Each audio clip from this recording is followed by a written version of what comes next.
嘿，你们好，欢迎收看今天的上海传说，我是动感101 TV 的小郭。在上海啊，我们很多人经常性会把我的、我们习惯性称为阿拉，但这是为什么呢？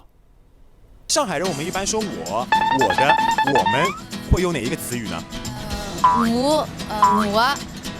拉的是忤尼，阿拉。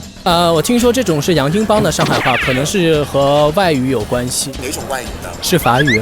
是印度吗？我觉得东南亚可能多一点。不会是印度阿拉丁什么的吧？或者周边的日本、美国？可能是英国的吧，因为上海曾经有这个租界啊，那个有关系。阿拉这个词儿啊，有人说来源于美国，有人说英国，有人说法国。那阿拉这个词儿究竟来源于什么地方呢？我们找一位专家来问问情况吧。阿拉这个词啊，是来自于吴语当中的宁波话，在上海呢是表示我们、我的还有我的意思。那为什么会这样呢？因为1927年啊，上海的人口达到了264万，这其中宁波人占了有1/6，有40多万。那宁波话自然而然就会对上海话产生影响了。是产生，不是产生。这个阿拉就是其中一个典型的代表。不过除了阿拉之外，其他宁波话对上海话的影响并不大。专家既然说了是宁波，那我们就去宁波实地走一圈。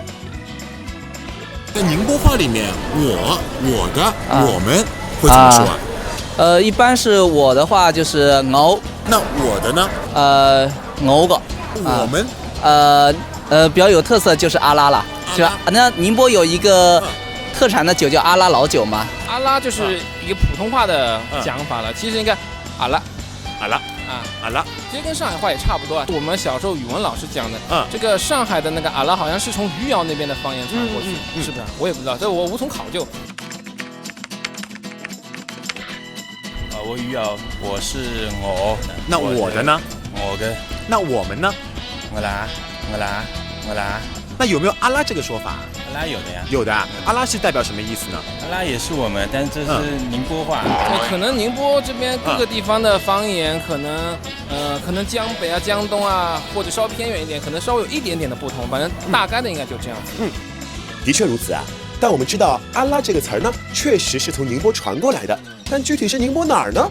我们就不得而知了。各位，如果你有想验证的上海传说，可以给动感101 TV 的新浪微博发送私信，一经采用，奖励现金500块500元。我是小郭，拜拜。